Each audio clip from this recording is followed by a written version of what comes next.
અમરેલીમાં બે કોમ વચ્ચે જૂથ અથડામણ થઈ છે અને આ વાતને લઈ અને ક્યાંક ને ક્યાંક માહોલ ગરમાયો છે। આ વાતને લઈ અને મામલો પોલીસ સ્ટેશન સુધી પહોંચ્યો હતો। ત્યાં આમ આદમી પાર્ટીના અનેક નેતાઓ પણ પહોંચ્યા હતા અને હવે આ મામલો ગરમાયો છે। સમગ્ર બાબતે વિગતે ચર્ચા કરીશું।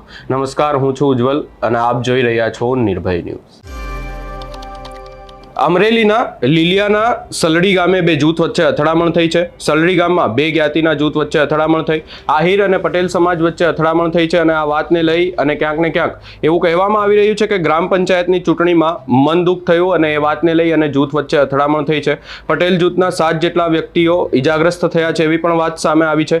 ઈજાગ્રસ્તોને અમરેલી સિવિલ હોસ્પિટલે સારવાર અર્થે પણ ખસેડવામાં આવ્યા હતા અને આ વાતને લઈ અને ક્યાંક ને ક્યાંક મામલો પોલીસ સ્ટેશન સુધી પહોંચ્યો હતો અને આમ આદમી પાર્ટીના અનેક નેતાઓ પણ પોલીસ સ્ટેશન પહોંચ્યા હતા। આ સમગ્ર બાબતને લઈ અને પોલીસ સ્ટેશનમાં શું થયું અને ત્યારબાદ આ સમગ્ર અથડામણમાં ઈજાગ્રસ્ત લોકો દ્વારા શું કહેવામાં આવ્યું એ સાંભળી લઈએ।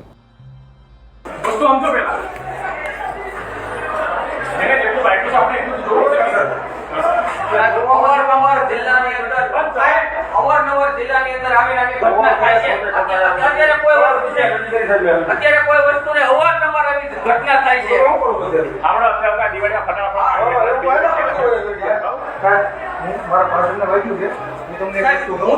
અમારી અહીંથી પીસીઆર આવી ફરિયાદ માટે હું કરો, બીજું કઈ ના કરો। અત્યારે સાંભળો, જેને જેટલું રાખ્યું છે પેલા આપણે એક દારૂ પીધેલો હતો અને પીસીઆર મૂકી આવી આપણે ફરિયાદ તો કરું છે કે નહીં? લખાવો તમારે હું લખાવું છે લખાવી ચાલો પેલા ફરિયાદ લગી બોલા ચૂંટણી વખત જે ગાવ દુનિયા હતી કે ભાઈ લઈ લો ને ભાઈ ચૂંટણી વખત જે ગાવ ત્યારે માર્યો તો અત્યારે માર્યો રાજકીય ચોરી રાખીને આ બધું લખાવજો અને જેટલા હતા અજાણ્યા જેટલા શખ્સ હતા ઈ ગામમાં કહી દો બધાને તમારી બધી દુકાનો સીસીટીવી કેમેરાની છે તંત્રની પડી જાય બધી હકે હકે કરતા આપણી પાસે આપણે હાઈકોર્ટ કે સુપ્રીમ કોર્ટમાં જવું પડે તો જાવું પણ એના માટે આપણે બધા સબૂતો છે ગામમાં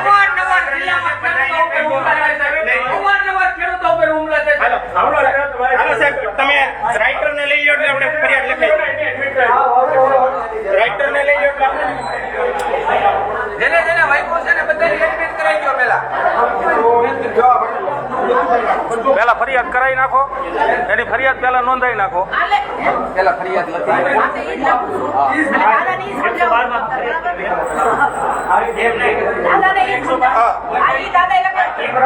બીજી બધા જેટલાને તકલીફ થઈ છે બધાની ફરિયાદ લખવાની છે।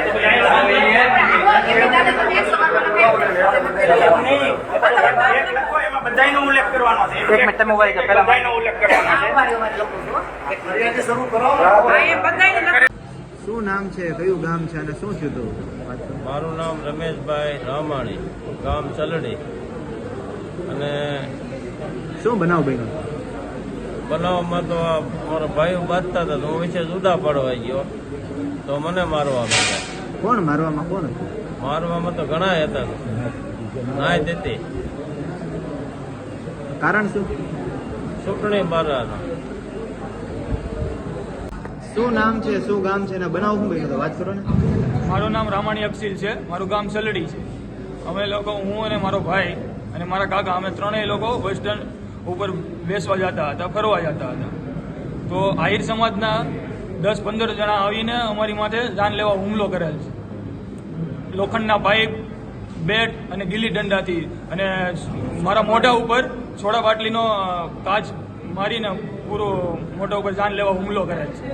કારણ શું હુમલો કરવાનો? કારણ એ હતું કે થોડા સમય પહેલા ચૂંટણી હતી અમારા ગામમાં સરપંચની, એના મંદુકના અભાવે આની પહેલા બી બીજા ઉપર હુમલો કરેલો હતો અને આ વખતે એ જ દાજ એના ઉપર ના ઉતરી તો એ ગાળો દઈ અને અમારી ઉપર આ દાજ ઉતારેલી છે। જે તમારું નામ શું ને શું ઘટના બની વાત કરો ને। સંધુભાઈ દેડુભાઈ ડેર અને મારા મોટાભાઈ હતા તે મારા મોટાભાઈ માટે સીધી એને ગાડી ચડાવી દીધી। પછી મારા મોટાભાઈ પગમાં ઈજા થઈ અને પછી જે લોકો મારા છોકરાઓ બેઠા હતા અને એની માથે ટોળાએ આખો હુમલો કર્યો। ત્યાં બસ સ્ટેન્ડે છોકરાઓ ત્યાં બસ સ્ટેન્ડે બેઠા હતા અને ત્યાંથી આખા ટોળવાના હરે કૃષ્ણ આશ્રય પાસેથી આવી અને હથિયાર સાથે પાયપ સાથે એ લોકોએ હુમલો કર્યો અને અમારા ભત્રીજાને એકને આમ ગળા ટીપે દબાવવાની અને એનો સોનાનો ચેન છે એ જપ્ત કરી લીધો છે. વિજયભાઈ શું વાત બનાવ બન્યો તો કેટલા વાગ્યા અને કઈ રીતનો બનાવ હતો? પહેલા તો હું વિજય રતિભાઈ અકબરી, ગામ સલડી અને ઉપસરપંચ તરીકે અત્યારે કાર્યભાર સંભાળું છું. અને આજની તારીખે 9 વાગ્યા આસપાસ આજે સલડી ગામમાં અમે બેઠા હતા શિવ મંદિર પાસે. તો એમાં આયર લોકોના 14 થી 15 લોકો આવેલા અને જાનલેવા હુમલો કરેલ હોય. અને અમે લીલિયા પોલીસ સ્ટેશને 112માં અમે લીલિયા પોલીસ સ્ટેશને ગયા, ત્યાં અમે બેઠા હતા. ત્યાર પછી ગામના આયર લોકોના 14 થી 15 લોકો આવી અને ગામ લોકો પટેલ સમાજના લોકોને ટાર્ગેટ કરેલું હોય.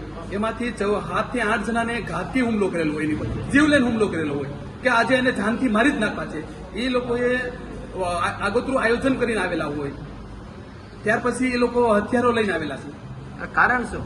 કારણ તો આગળની જે ચૂંટણી 3 મહિના પહેલા છે, એ લોકો હારી જાય ઇલેક્શન, એને અનુસંધાને એ લોકોનો રાગ દેશ અત્યારે આજની તારીખમાં છે. અને ચૂંટણી જે આચારસંહિતા હતી ત્યારે પણ આ લોકોએ બનાવ બનાવેલો હતો, ત્યારે પણ FRI થયેલી છે. જે તમારું નામ શું અને ઘટના શું હતી વાત કરો ને. જગદીશભાઈ દડુભાઈ ડેર. પછી હું બેઠો તો મારી માથે ગાડી ચડાવી. પછી અમે અહીંયા લીલી આવ્યા હતા ફરિયાદ કરવા. ત્યાં પછી અમારા છોકરાઓને માથે ટોળાએ હુમલો કર્યો. ગલે બેઠા હતા ત્યાં. કઈ જગ્યાએ ઘટના ઘટી? આ બસ સ્ટેન્ડ. અહીંયા ક્યાંક ને ક્યાંક દિવાળીનો પર્વ ચાલી રહ્યો છે અને તહેવાર નિમિત્તે આ બે જ્ઞાતિ વચ્ચે જૂથ અથડામણ થતાં હાલ માહોલ ગરમાયો છે. અનેક નિવેદનો પણ સામે આવ્યા છે અને ક્યાંક ને ક્યાંક ગ્રામ પંચાયતની ચૂંટણી હતી અને ચૂંટણી દરમિયાન કંઈક બબાલ થઈ હતી ને વાતને લઈ અને મન દુઃખ હતું. એટલે કે જૂની અદાવતને કારણે આ માહોલ થયો હતો અને ત્યારબાદ આખો મામલો ગરમાયો, મારામારી થઈ, અનેક લોકો ઇજાગ્રસ્ત પણ થયા છે. અને સમગ્ર બાબતને લઈ અને હાલ ક્યાંક ને ક્યાંક શાંતિ ડહોળવાનો પ્રયાસ કરવામાં આવ્યો હોય તહેવાર નિમિત્તે એવું લાગી રહ્યું છે. સમગ્ર બાબતે આપનો શું અભિપ્રાય છે અમને કમેન્ટ કરી જરૂર જણાવશો. અમારી ચેનલ નિર્ભય ન્યૂઝને લાઇક, શેર, સબસ્ક્રાઇબ કરવાનું ભૂલશો નહીં.